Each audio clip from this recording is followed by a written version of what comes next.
Welcome to the SPEAKPact podcast, where high-performing speakers and the producers who hire them merge to give you the insider secrets to the lucrative speaking industry. Antoniette Rose, your podcast host and celebrated speaker agent, unveils insider success strategies. Discover a nexus of thought leaders and bookers, maximizing your potential in each and every episode. Your ticket to ultimate speaking success begins right here. Catch the transformative insights waiting for you on the SPEAKPact podcast, hosted by the industry powerhouse herself, Antoniette Rose.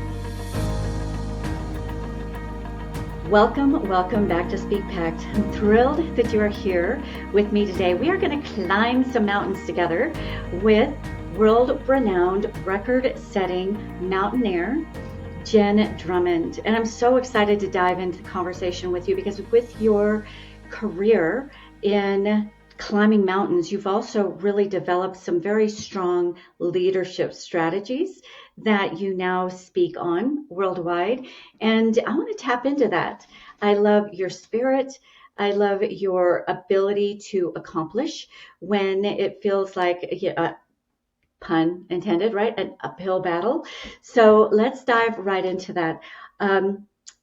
Everybody, welcome Jen Drummond. She is a global keynote speaker, an entrepreneur, a world record-setting mountaineer.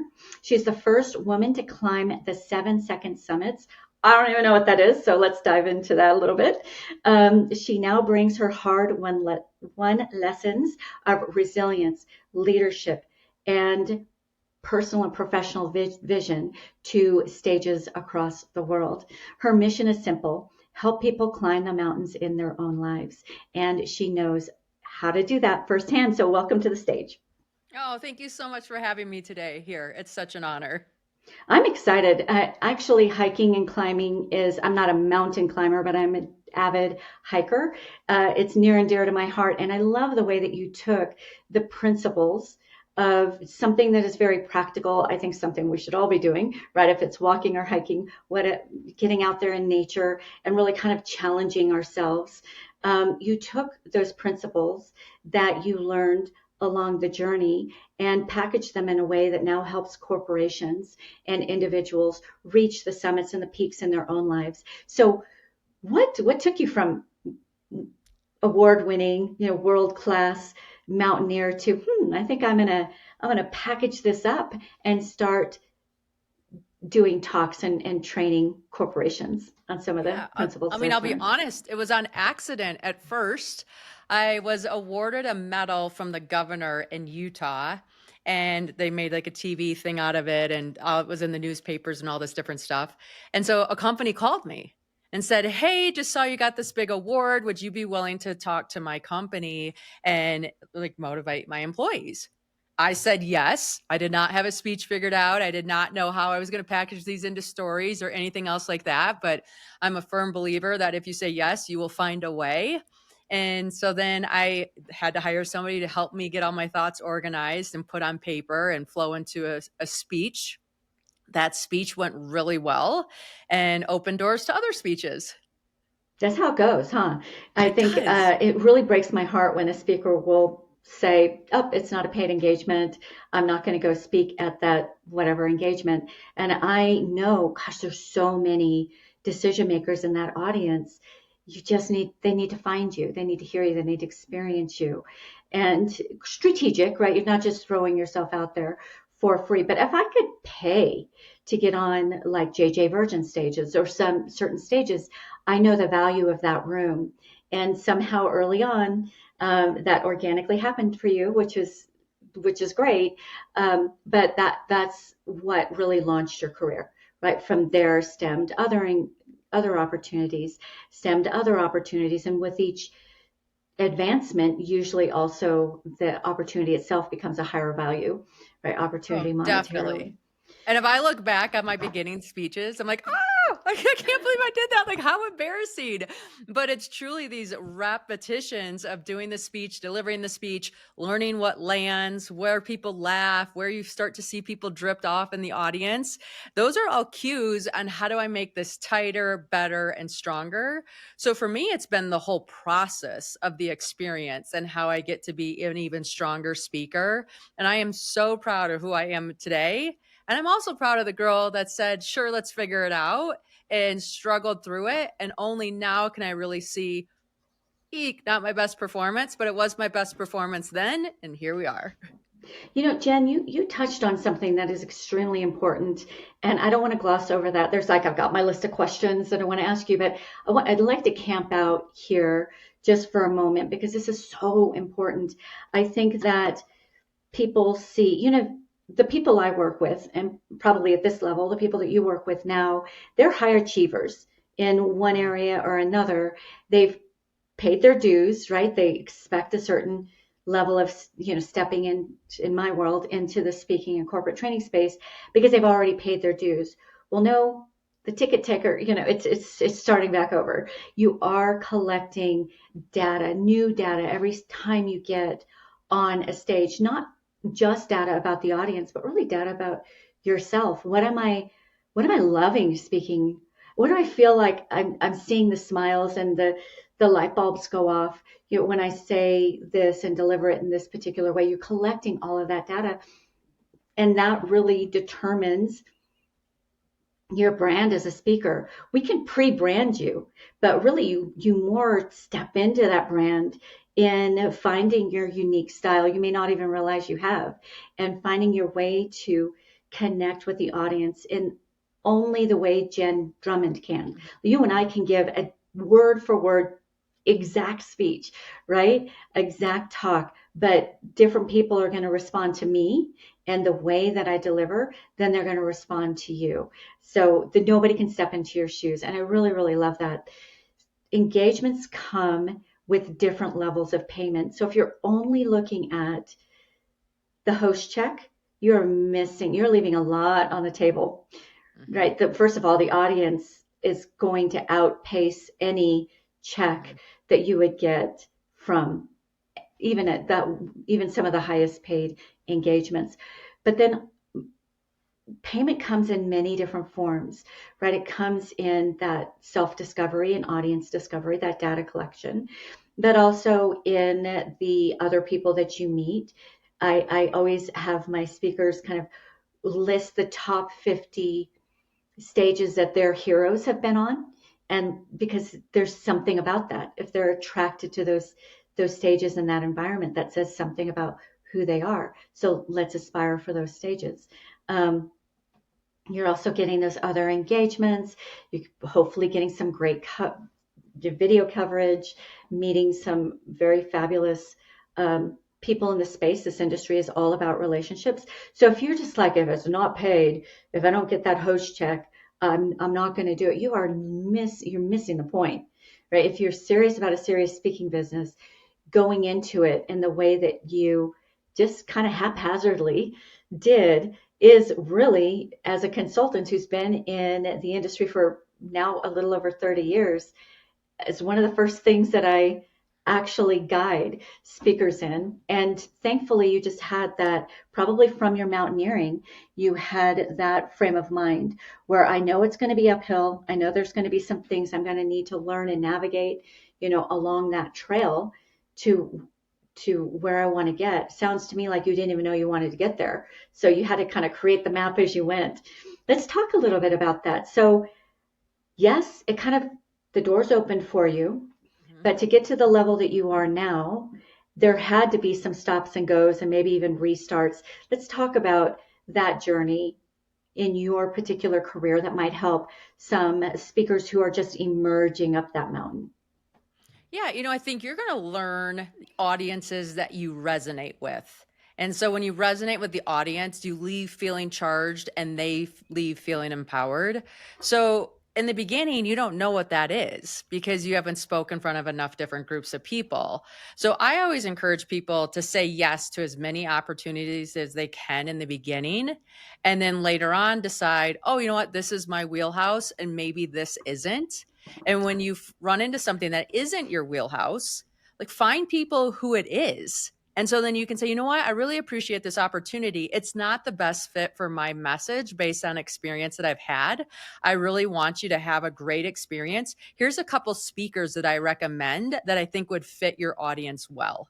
So for me, being a female athlete and entrepreneur and achiever, like women's audiences are amazing for me. Women's health symposiums are amazing for me. Masterminds where people are getting into the technical nitty gritty of how to live this elite lifestyle are excellent for me. Accounting firms just are not my wheelhouse. I love them, but those environments don't give me enough feedback. So I feel like I'm talking to a wall. And that's hard for me to stay in character for the entire 45 minutes or 30 minutes of my speech.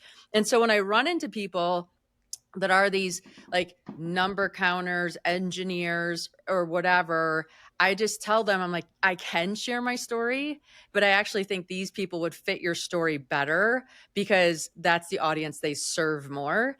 And you actually, I know it sounds hard because in the beginning, you just want every deal possible, but you also want to give your best performance possible because that's where you get referrals. And if I know that environment isn't going to shine a light on my best parts of myself, it's actually doing me a service to say no, refer it off, and stay in my lane.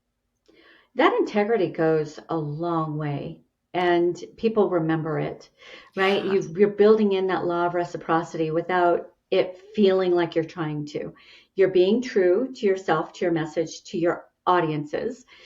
At the same time, you are serving that decision maker who's oftentimes their job or some project is on the line for making the best fit decision for who they're going to bring in. So they'll have that feeling of thankfulness. Well, she was up front. I was going to hire her, right? But she was really upfront about not being the best fit. I didn't see it. She saw it and she referred me to someone that really did work out. Great. That's going to stick. They're going to remember that, and there will be either other opportunities to refer you and you'll come up in their mind, or another engagement that would come up in their own sphere that you are the better fit for.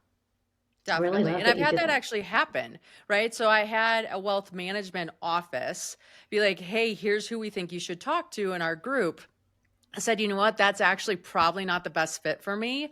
But if you ever do a client summit or something like that, that's probably a better fit for my story and what I share. And they were like, okay, great. And so they hired me for a different deal than what they originally called me for because I was just upfront and honest. And when they felt like, oh my gosh, she sees me, she cares that I look good in front of all these people, I trust her. And that trust goes so far. You somehow got clarity on your speaker identity, right? On your archetype.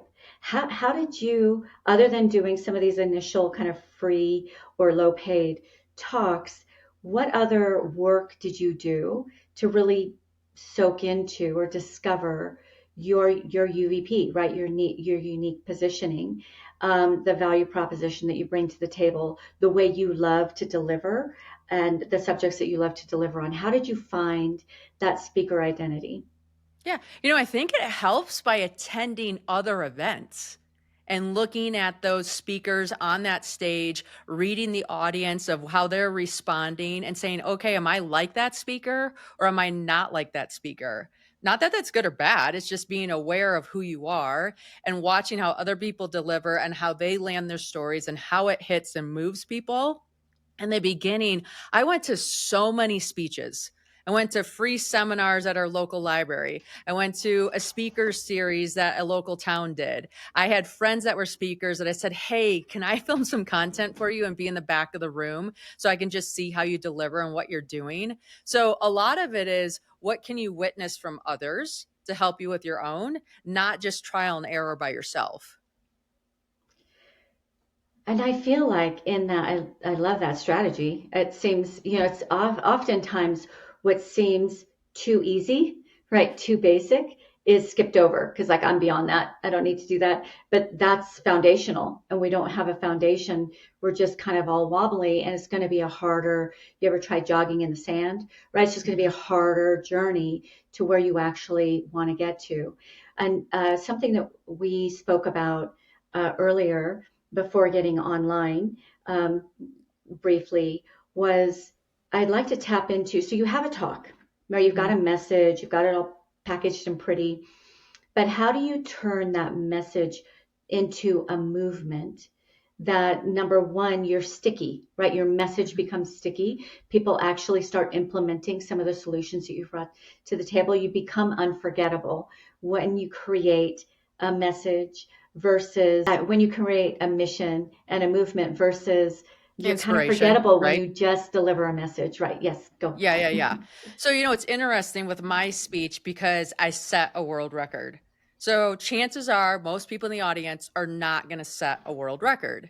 So I can't keep myself on that pedestal and my audience away from me. I need to somehow bridge that gap so that they find themselves in my story. And so for me, it's very often I'm bringing back to like the girl before my car accident, the girl that was checking boxes, going through the motions, wondering, will this ever end? That's a universal story we all have. And then I flip into how I use that version of me to become the version of me I am today. Because all of us have a chance to become somebody new based on habits or ideas or things that excite us that we want to pursue.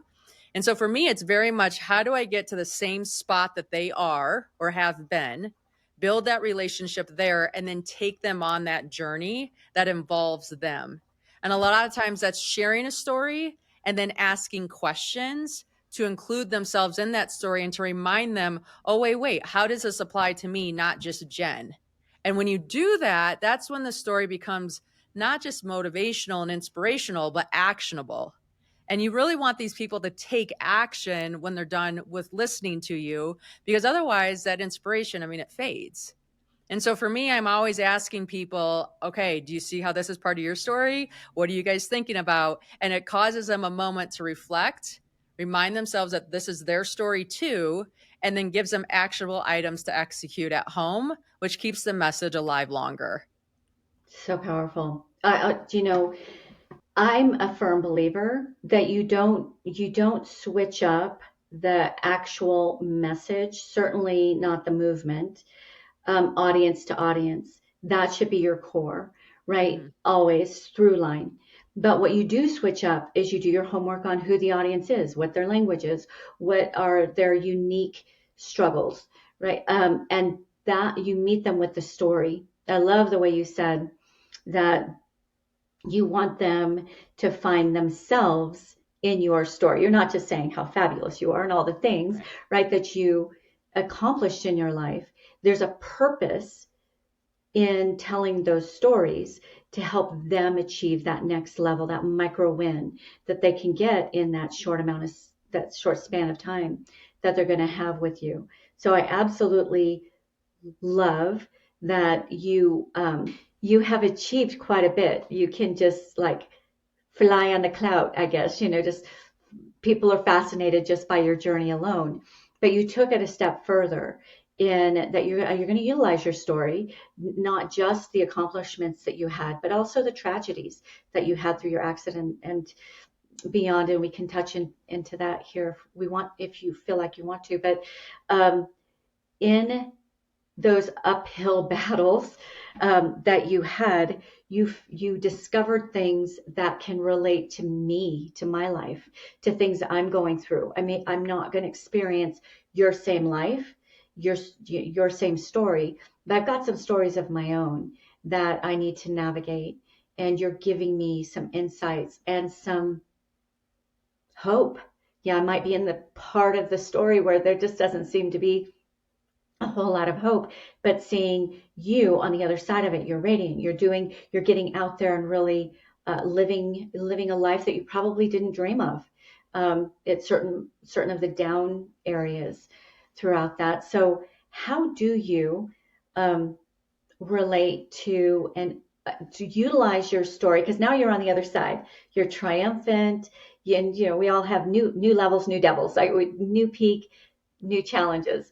But still, you're to the outsider looking in. It's like, well, what is she gonna? How could she bring value to me? She's like got this fabulous. Look at how great she looks. She's got things going for her, and I'm just feeling like I don't know what tomorrow's going to bring. How can you remember where you were when you are so far removed from that later on? How do you tap into that?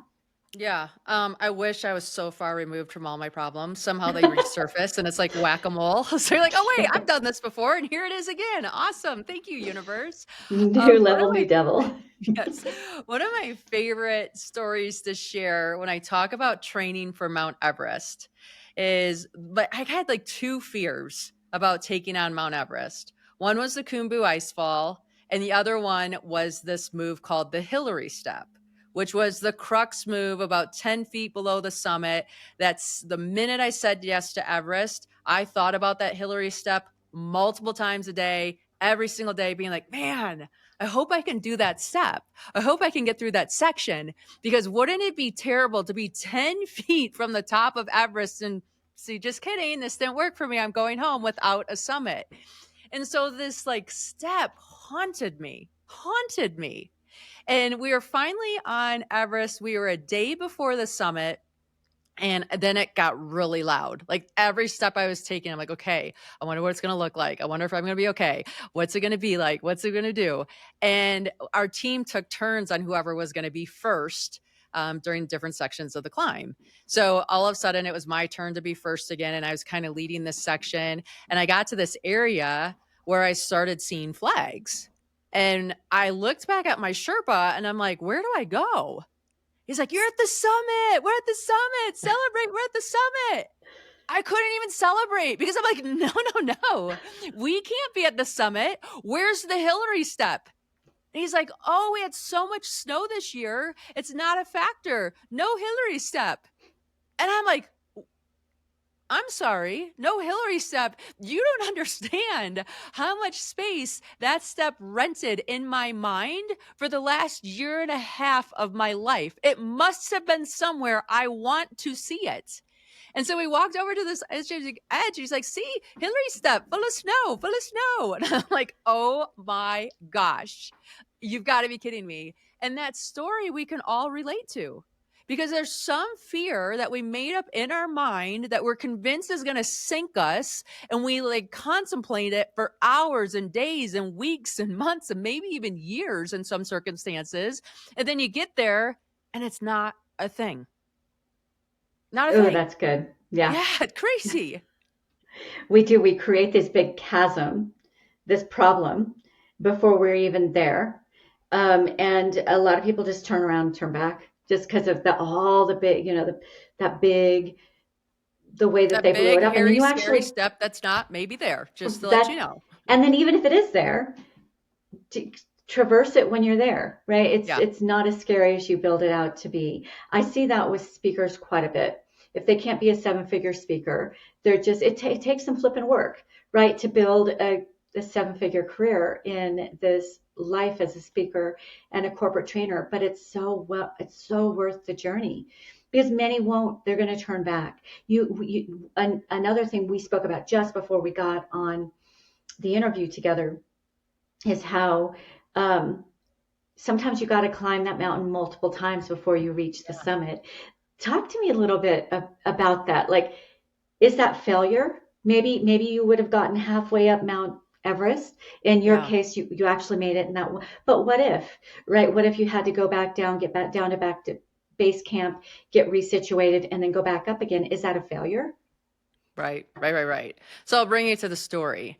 So I got to Everest and I refused to watch videos or talk to a bunch of people and things like that before I did that climb, because I didn't want to psych myself out. And I figured, okay, if people have summited it before, I'm going to be okay and I'm going to summit it. And I don't need to know any details because I'm just going to train my little buns off and be ready to go. And so when we get there and my team collects, I'm like, okay, now it's time to go up to Camp 1. I literally thought it just took a long time to get to the top of the mountain. And so that's why we're going to Camp 1 right now. So we get up, we go to camp 1, which when you get there, you feel terrible because there's not enough oxygen in the air, and like every step you're fighting for. And you're sitting there thinking like, what did I sign up for? This is crazy. Who even does this? And so we stopped to have a snack and a glass of water and just try to regroup. And then my guide said we were climbing down.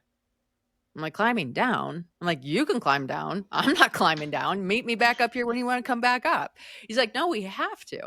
I'm like, we have to? He's like, yeah, it's called acclimatizing. You have to go down to base camp, and we stay at base camp for 3 days. And during those 3 days, the stress that we had in this lack of oxygen environment forces our body to make more red blood cells. And over those 3 days, as we make those more red blood cells, when we go up the mountain, we can now climb higher because our body's adapted to the environment. And I just remember thinking, oh my gosh, is this not life where we think we're going to start at base camp and we're going to make it all the way to the summit, but very rarely is it going from point A to point B. A lot of times we go up the mountain, we hit a setback, a frustration, a spot that says, hey, you're not continuing to go forward anymore because it's too much risk. You come back to the boardroom or to base camp or maybe to your kitchen if you're in a fight with your spouse, and you say, okay, what did I learn? What do I know now that I didn't know before? How do I integrate these lessons into my life so I can climb higher up the mountain? And when you climb Everest, you go from base camp to camp 1, down to base camp, up to camp 2, down to base camp, up to camp 3, down to base camp. And even though you're walking in the opposite direction of the summit and it feels like failure because you're going in the opposite direction of the summit, you realize that's required to acclimatize, to safely make it to the top of the mountain and come home alive. And so now whenever I'm hitting these like frustration points or setbacks or obstacles, I use the word I'm acclimatizing. I'm not failing. I'm okay. Like this is part of the process. And it just gives you so much power to continue to climb. How relevant this is to the speaking industry and the corporate training industry. And I had it wrong. I thought, you arrived and you got your Sherpa. And I hope you're in shape, right? You're going to get up. But that makes so much sense that they would do that. And it is very, very parallel to a real life, right? And a real career. I think that those who maybe hit the ground running and just by some dumb luck, they reach their summit in one pass, you see those people implode all the time. You see these very rock stars or, some breakout athlete, and they didn't have that acclimation. So they never really got those foundational lessons that you need to have when you do have success so that you don't basically kill yourself, right? Or implode. Right. We see this all the time in the speaking industry. I think that there's an idea in a lot of emerging speakers' minds is, hey, I'm an expert in this field. I'm very well known in my industry and my space. And now all I have to do is just let people know I'm available to speak or corporate train, and I'm going to hit that summit, right? It's just going to happen for me. And they get very disoriented when it doesn't, right? It doesn't matter how fabulous you are. We're all starting at base camp, and we need to. And you make that climb, you learn some lessons about yourself, about your audience, about the industry at large, right? And then you go back down to the basics again. And those who do not revisit the foundation, they just keep pushing through and climbing, they're in for some trouble and not as stable of a career, certainly not the longevity that they're going to need because you didn't get acclimated, right, at those next levels going up. So what did that specifically teach you, especially when you faced maybe some bigger tragedies in your life? How did those principles help you through some other areas of your life and your career? Yeah, I think it just gave me permission, right? That this isn't a linear climb. Sometimes you climb down to climb up. And these setbacks, I wrote a book called Break Proof, and the title is called Break Proof because when you break, you have proof of what was working, what's not working. Do you even want to continue to climb this mountain, or do you want to pivot to something different? And so if we just keep going on autopilot, we don't have these moments of check-in and ask ourselves, is this what we want to build, or are we just rolling with the flow of things? So momentum is a very strong thing. You just need to make sure it's working for you and not against you. And sometimes you need to take a little break to realign, recalibrate, and continue to climb. So I think it's a very important thing on whatever our mountain is: physical, metaphorical, relational, like all those things. Absolutely. So you had the foresight, thankfully, because there's a lot of people that don't make it back from Everest, to hire the right team, right? To link up with the right Sherpa. How, in just daily life or building out our career, how do we scale sustainability? Can we do it alone? What is your advice there with regards to your climb team? Yeah. You don't know what you don't know. And so for me, when I decided to climb Everest, like I couldn't call my mom and be like, hey, I'm going to climb Everest. She would think I'm crazy. I mean, she still thinks I'm crazy. But in reality, she had never climbed Everest. She doesn't know anybody that's climbed Everest. She doesn't even know anybody that's wanted to climb Everest except her daughter. And so when I wanted to climb Everest, I called a coach who trained people to climb Everest. And then that coach introduced me to a couple people that had climbed Everest before. And so then I went out to lunch with these people, and they spilled ketchup on their shirt just like I do.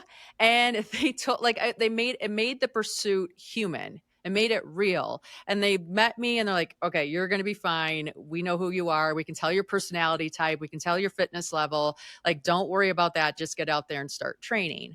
So I think when we take on these big goals or these big summits or these big ideas of what we want our speaking career to look like, interviewing and hiring coaches and mentors and people that have been on the path that we have been on make it so much easier.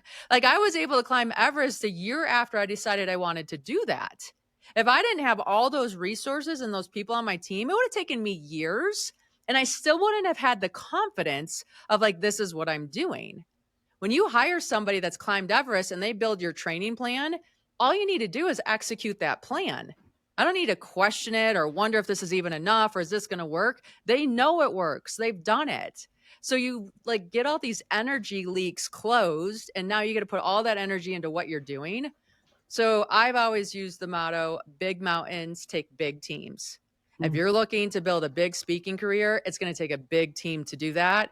And the faster you hire competent people, the more you get to trust them and the more you get to use your talent and your energy for your story. Spot on. I'm so you're singing my song, Jen. I love it because it's heartbreaking to me. My backstory, if whoever in my audience listens to enough of my episodes, they'll hear my backstory and why I'm so passionate about those hidden gem voices are out there. Like, you had some celebrity, but it wasn't going to carry you all the way, right? It might have opened some doors for you, but you had to do a lot of legwork yourself. And your voice and your experiences were only going to be the answer to a certain sector of people's prayers, right? The solutions that they were looking for, that they could hear from you in a way that they weren't going to be able to hear or capture from somebody else. And I just say that because I think that there's this unspoken understanding, I don't know where it came from, and it's so off base, of, okay, I'm fabulous, and all I need to do is get an agent, and I'm going to have the career that I want. It takes more than that, right? You're going to be sitting on the sidelines a whole lot if that's what you're depending on. But if you're willing to take some personal responsibility, invest in what is so worthy of an investment, right? The speaker life, a trainer life, you get to impact, you get to go to some pretty fabulous places, and you get to make a really nice living. It's worth the investment. And there's just gotten to be this mentality out there where you could have told your Sherpa, right? You do the climb for me, and we'll just say I did it. I'll just go a few steps. And he's like, no, you gotta do this right alongside me if you're really going to reach that summit. And whether it's a speaking career or any really profession in your life, no one else can do that for you. They can guide you, they can keep you out of danger, hopefully, keep you out of going the wrong direction and circling that mountain until you're so exhausted you can't go any further. So having the guidance, having the right team is so essential. And I don't know why in the speaking industry I hear every single day, right? I'm not really willing to make an investment. You build my career for me and I'll throw you some commissions, right? And it's just like, that's fine for the sideline speaker who may want, a talk want to talk a month or, every few months. But for that person who's serious about really summiting this career, they know there's going to take some elbow grease and some commitment from themselves, an investment. You invested in your trainers, you invested in your team, but you also put the work in. Like, I'm sure that even after the training sessions, right, you're preparing yourself in all the other different ways that you need to prepare yourself. It is literally a team effort if you're going to reach certain peaks in your life, in your career. And you don't get to sit at base camp and say you did the thing, right? You got to go on that journey too. I've worked with speakers who are just like ahead of me, and I'm like, wait a minute, you're going a little too fast. We need to acclimate. There's some foundational things. And I've had ones you got to drag up the mountain, and they're just like, but aren't you going to do, but the ones where we can link arms and let's do this, and you learn the lessons along the way. That is the right mindset when it comes to true success. It is a partnership, and you saw that. You brought around not only the experts in the field, but I love that you also had the frame of mind to bring in other people who had actually done the thing that you want to do. Not your mom. You love your mom, right? But how is she really going to give you those insights and that motivation when she doesn't even understand why the heck you want to get that cold and, possibly even kill yourself doing that thing. So such important lessons there. How do you shift with unexpected shifts? Like when you're talking mountains, all of a sudden there can be a storm that comes out of nowhere that nobody foresaw, right, coming. When we speak about the speaking and corporate training industries, who could have dreamed that the rug would have been pulled out from underneath all of our feet and no hotels were going to be open? Like, we couldn't even foresaw that prior to that. But what I got to witness was the speakers who shifted, made it, and actually their careers got stronger. And the ones who were like, oh gosh, my life is ruined. All of my speaking engagements have canceled. And even if I want to, I can't even try to go to a hotel or a comedy house even and try to do a talk. I'm ruined. Like, how do you shift when the unexpected happens? Well, I think you start with understanding the unexpected will happen at some point, right? And you can't always anticipate all the twists and turns that our paths will take, but it's really just getting back into alignment with yourself. What do you like to do?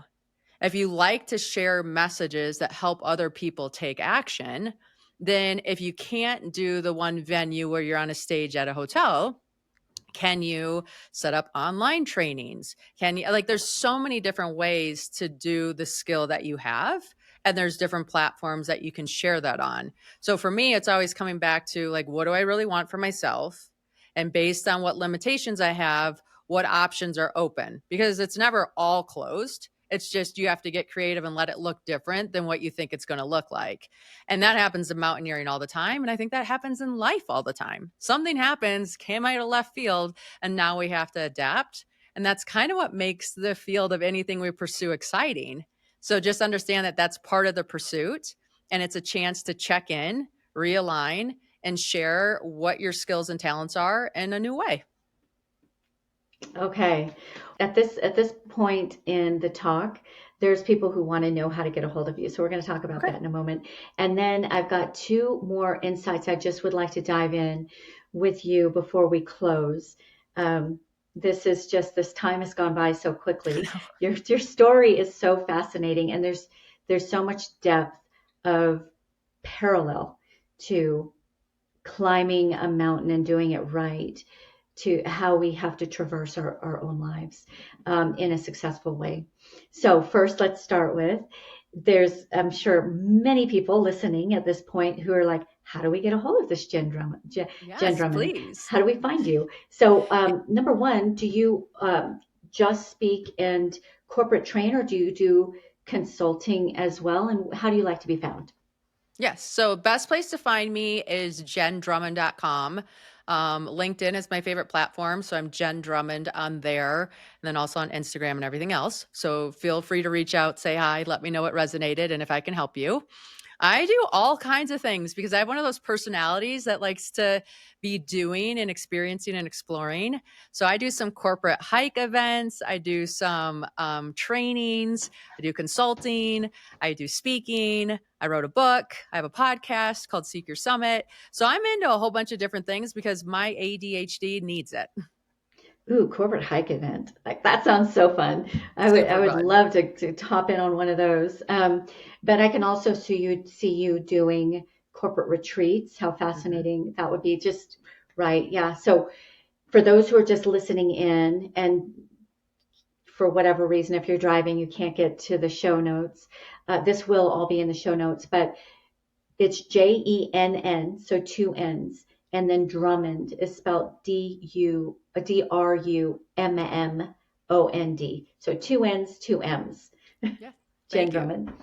All right. So one of the last question I'd like to dive in with you before my signature question at the very end is you talk a lot about blending your story with strategy, presence, positioning, grit, and growth.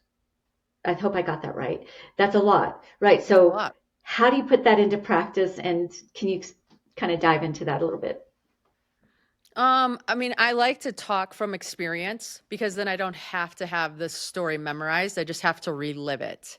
And then when I relive it, I can tap back into those emotions to bring people along on the pursuit, which I think lands for people and feels better. We remember stories more than we remember facts. So for me, whenever I'm out there, I'm always like, this is content. This is content. When things go sideways, this is content. Nothing goes perfectly. And that just gives me permission to like continue doing the thing I'm doing and then figure out how to extract the lesson from that experience so I can share it with others to help them navigate theirs. How do you capture that content? I've talked on this show about I had a guest a year or so ago, Cesar Castro. I hope I'm saying his name right. He was really, that was a great episode as well. But essentially, he keeps a story bank in Yeah. his phone, Trello, or what have you. When something happens, you insert, you make that deposit of that story so that later, when you're speaking to a certain style of audience, you can extract the stories that are best suited for them. But do you have a way that you capture these insights that just happen when you're least expecting it? Yes. So I will voice memo often, just because it's quicker and easier for me. And then I will store those stories. I use Notion, and I have about 40 stories that I can plug and play into a particular speech, which is fun because then if I talk at an organization, they can hire me to come back and talk about something different. And I can just share different stories based on what landed that I think would land in the future. So it's very important to always be a student of your environment and a student of your own life and say, okay, here's what I observed. Here's how I can help others. I test the content often on LinkedIn first. And if I get good feedback from LinkedIn, I'm like, okay, this is something I should massage a little bit further, or this is something that didn't land. So we're going to just put it over here and maybe we'll cycle it out in the future, or maybe we let it die. Okay, love, love. Okay, so at this point in the show, we're going to shift to my signature question. Yep. Before we do, if you are listening to us right now, I have no doubt you've gotten value out of this show, and out of this episode and out of the insights that Jen has brought to the table. So be a giver, right? Post this forward. If you got value out of it, those in your circles will also get value out of it. So post it forward, give the likes, the loves, all the things, just because that's like giving us flowers. We love that. But that's how other people get to find us and find this message, is really through the beautiful SpeakPact audience who's just so generous in the way that they give. SpeakPact is all about a universal pact to make the greatest impact with the power of our voices that we can in our space, right? So one micro win, something that you can challenge our SpeakPact audience with, Jen, that if they just put this simple thing into practice today, it's going to move the dial in their own life and or career? Is there something that they can just start practicing and implementing that you would recommend for them? Yeah, I mean, I think this is going to sound pretty basic, but that's the point of this is journal. So for me, every night I know I'm going to have to write about an experience that I had today that allowed me to pause, look at something different, shift, or just think in a different way. And because my body knows I have to write about that tonight, throughout the entire day today, it's searching for what am I going to write about? Or how can I fill this page? Or what is it going to be? And so then it makes it easier to find because I kind of have it running in the background of my mind of tonight, I'm going to need to write something down. So today I better do something cool so I have something to write down. So if you start a practice like that, you would be amazed at how many stories or themes or ideas show up in your life on a monthly basis.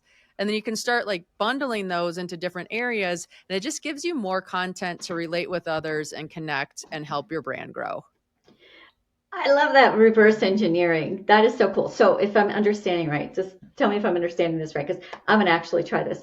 If I know at the end of the day, I'm in a journal, I'm going to write down something interesting that happened that day, then psychologically that triggers me somehow to want to do something interesting so that I have something to write about that night, which actually motivates you to do the thing. Am I getting it? Yeah. Right? It's kind of like the red car theory, right? If you buy a red car, then all of a sudden you see a bazillion red cars on the road. There wasn't any more red cars on the road than before, but your brain is actively seeking it because you own it. So it's the same thing with your own story. If I know I have to write something funny or entertaining or inspiring tonight, then throughout the day, my brain's seeking that thing so I can fill out this assignment that I made for myself. Ooh, this is so good. Okay, so I journal in the morning, but I've Okay. never kind of reversed engineered like this at night, and I can really see the value in that. I'm going to try. I'm going to give it a try. Let's do To it. me, it kind of you heard this, Jen, where people who maybe aren't so motivated to work out every day, they just say, just suit up, put your tennis shoes on, put the outfit on, tell yourself you don't have to go anywhere, you don't have to do anything, but just suit up. And once you do, the scientific studies, right, have shown that your likelihood of then going and doing the thing like exponentially increases. So I can see the wisdom and the value in this. I'm definitely going to do it.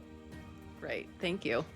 All right, Jen. Well, thank you for being a guest on SpeakPact today. You have brought a wealth of knowledge. I love your story. I love your journey. But most of all, I love the spirit behind the woman who went on those pretty incredible journeys. So thank you for sharing your wisdom with us today. Thank you. And for our beautiful SpeakPact audience, ciao, ciao for now. Thank you for listening to the SpeakPact podcast. To become a recommended speaker of Antoniette's WPC speaker agency, or you are a host or planner looking for a dynamic expert in optimized performance, Antoniette would like to personally meet with you. Secure a time with her at speakerbooker.com. Again, that is speakerbooker.com. It all begins with a vision, a voice, and a pact to impact. Join the SpeakPact movement by joining our new private Facebook group at the link in our show notes. Find us on nearly every social media platform at One Antoniette. That's number 1, ANTONIETTE, or simply hashtag SpeakPact.